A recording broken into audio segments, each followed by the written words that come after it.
Hello, welcome my channel, Manifesting with Mama Muchka. Hi, my name is Rachel. I wanted to talk about in the Seth Material again in this book.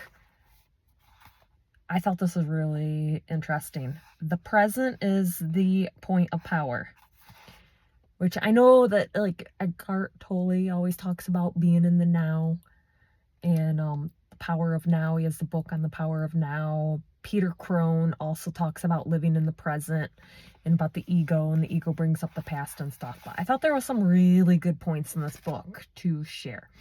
So Seth says the above is one of the most important sentences in this book in practical terms and working within the framework of time as you understand it. You are not at the mercy of the past or of previous convictions unless you believe that you are. If you fully comprehend your power in the present, you will realize that action at that point also alters the past, its beliefs, and your reactions. Sounds like revision to me. And that's the way I took it. He's actually talking about revision. Like Neville, if you're aware of Neville and revision. In other words, I'm telling you that your present beliefs, in a manner of speaking, are like directions given to the entire personality, simultaneously organizing and reorganizing past experience according to your current concepts of reality. The future, the probable future, is being altered in the same way, of course. To look backward for the source of current problems can lead you into a habit of seeking only negative episodes from your past. Yes. And prevent you from experiencing it as a source of pleasure, accomplishment, or success. Yes. And then we just keep recreating too. If we're always looking in the past, we keep recreating it. And this is a practice. This is persistence to keep at this. You are structuring your earlier life through the dissatisfactions of the present and therefore reinforcing your problems.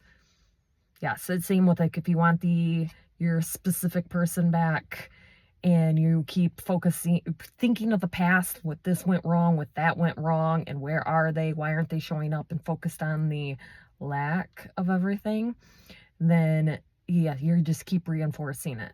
Keep reinforcing, going into the past. Let's see. Yeah, the initial problems or cause precisely result the same kind of thinking by going into the past. So here is what he says. When you are trying to alter your beliefs, look through your past with new conceptions in mind. Sounds like revision. If you are ill, remember when you were not. Yeah, you revise to what you want to happen. Or yeah, you're focusing on the good or changing things to the good. Search your life for proofs of your health. Your very life itself is hard evidence that health is within you. Same with your person. I mean, if you were together at one point, I mean, there was good focus on the good things. They liked you at one point, they'll like you again as your beliefs change. In almost all cases of present limitations, there is one main theme in that particular area. The individual has schooled himself or herself to stress negative aspects for whatever reason. Well, that's ego. Ego too likes to look in the past. And yeah. The beliefs cause reality, and that no symptom will simply fade away unless the reason is ascertained. But such reasons go far beneath your current ideas of cause and effect. Your beliefs create reality. Yep. You have been taught that you are at the mercy of previous events. So your idea of looking for the source of personal difficulty is to examine the past. And we look over Like, what went wrong? Why did this happen? Why did they do that? Why? And I've done the same thing, but I still catch myself with things that I want, of like wanting to get remarried. I'll go and look in the past and think of reasons why he won't marry me currently. Even though even with everything that I know, and then I got to retell myself, I'm a conscious creator. Stop that off. Stay in the present. Tell myself reasons why I'm worthy, whole, and complete, and perfect how I am. Then just keep focusing on the future, or focusing on the present moment right now, and focus on what I'm identifying with being, and forget about the past. Because yeah. You have to find out what you did wrong, or what mistakes occurred there, or what inadequate interpretations were made there. Again, regardless of what you have been taught, the point of power is in the present.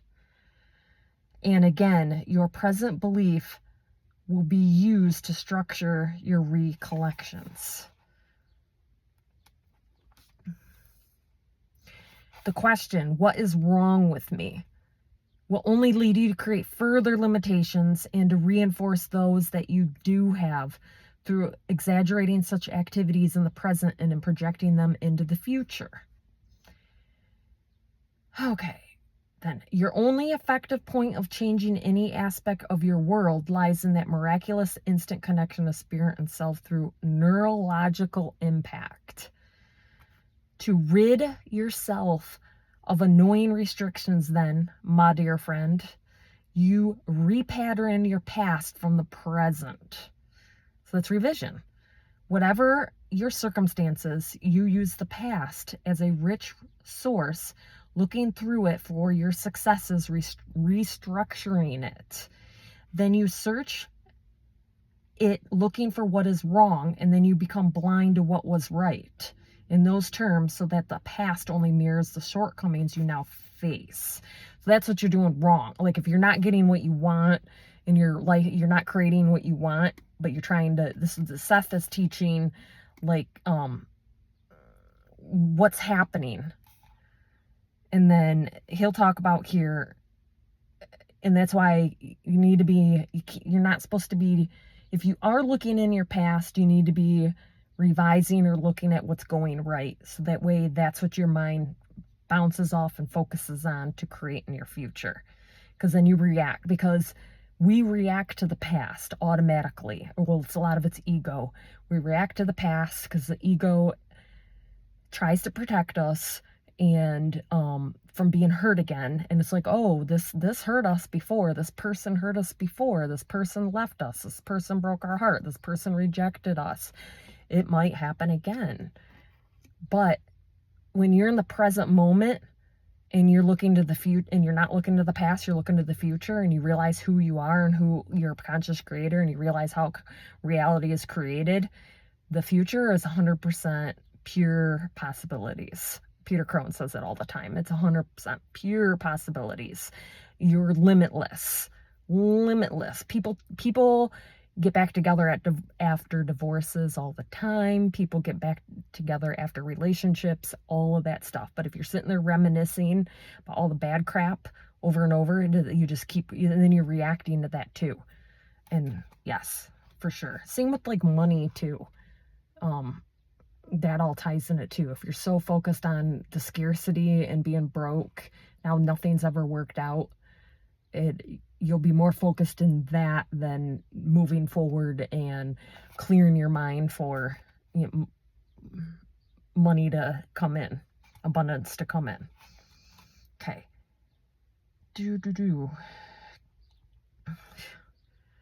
You are not at the mercy of past beliefs. Therefore, on the other hand, the sooner you begin to act upon the new ones, the better. Otherwise, you are not trusting them in the present. If you are poor and want to have more money and try to maintain a belief in abundance while still faced with the fact of present poverty, you must, in your reality, make some symbolic move that shows you are willing to accept a change.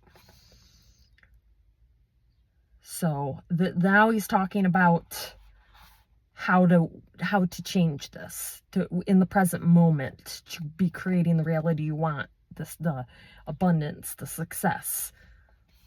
You must look within yourself for evidence of what you want in terms of positive experience. Examine your past with that in mind. Imagine your future from the PowerPoint of the present, in the present moment. Not looking to the past, not looking at what happened, at your limitations, that they broke up with you, that they said they never want to talk to you again. You need it right now, present moment. Okay, forget about that, present moment, right now. In such a way, at least you are not using the past to reinforce your limitations or project them into the future. Same with avoidance. I need to do a video on again on avoid, or more videos on avoidance. This I'm going to bring it up right now. Is my mentor and my group coaching, they have now broken up with their person, but they're heavily in this avoidance story. They just kept in my opinion, they kept reinforcing the avoidance. And if you're creating your reality from your beliefs and assumptions within you, and there's no one to change but self, and you have a story that your person's avoidant, they have to keep showing up that way until you change that. I don't care if, like, my group coaching, she's, said that he's been avoidant for X amount his whole life. It doesn't matter.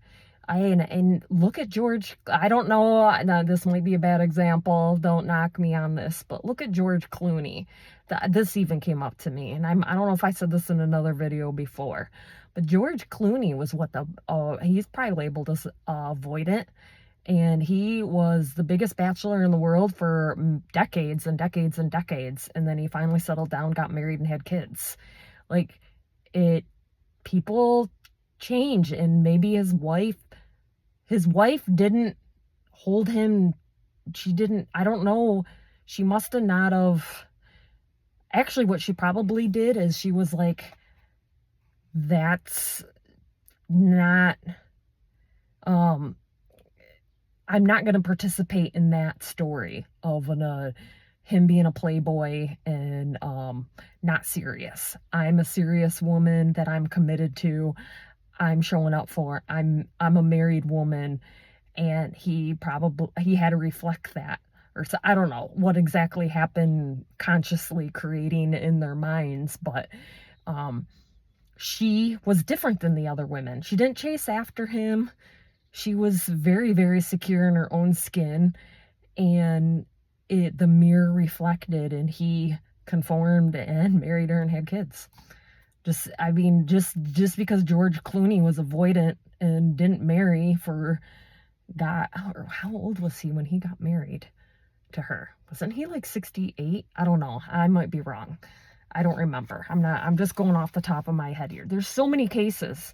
I'm waiting for Leonardo DiCaprio here till, one of these days, this will happen to him too. You just because somebody has a history doesn't always mean that it's always good. If you, back to Ellipto, or everyone is you pushed out, is, if you have the belief, if you go and you scan somebody else's history and you create the belief and the assumption that that's who they are, then they have to keep showing up that way. And I'm gonna do another video too on my person, because I've changed the chronic complaining. I changed that story. He rarely complains to me now. He used to complain all the time before. He rarely complains. He was overwhelmed in life. This was back 6 months ago. He is overwhelmed in life. I changed that story. I did scripting and everything, that he was this happy person. Everything, life's working out for him. He's been doing really good, and he's been happy, and I changed that story, and now he's showing up differently. So I'm working on some other things, but it takes time. Anyway, where was I at? Looking for errors in the past will not help you. A correct, utilized 5-minute period of time can be of great benefit. In this period, concentrate upon the fact of the point of power is now. Oh, power is now. I wonder if Eckhart Tolle read this book. Feel and dwell upon the certainty that your emotional, spiritual, and psychic abilities are focused through the flesh, and for 5 minutes only, although I meditate more than 5 minutes. Direct all your attention toward what you want. Use visualization or verbal thought, whatever comes most naturally to you, but for that period, do not concentrate upon any lacks, just upon your desire. Then forget about it. And then he says to forget about it. So you're like letting go or detaching and trusting that it's done. So, I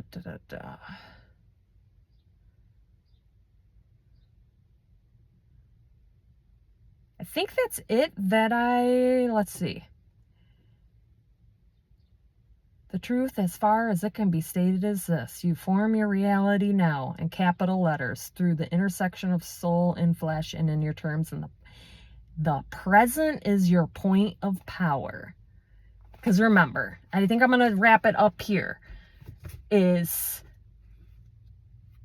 you have a choice right now where you want to direct your imagination, where you want to direct your thoughts, where you want to direct your mental diet. So you can either think about the past and keep reinforcing the past and keep reinforcing that this person did this, this, and this, and they've always done this. Or you can, right now, in this present moment, create a new story, stick to the new story, and it will, I have, from personal experience, I've changed many things on my person, people at work, my kids, and my own father, even too. I changed the story and the assumptions of my own father. So anyway, right now, you have the choice to be focusing on what you do want. Okay? Easier said than done. This is a practice, but keep working at it. It creates creates new neural pathways. It gets easier and easier. Your thoughts do, as your state switches and these new beliefs take form, your emotions change, your thoughts change, you start assuming things differently. And then, yes.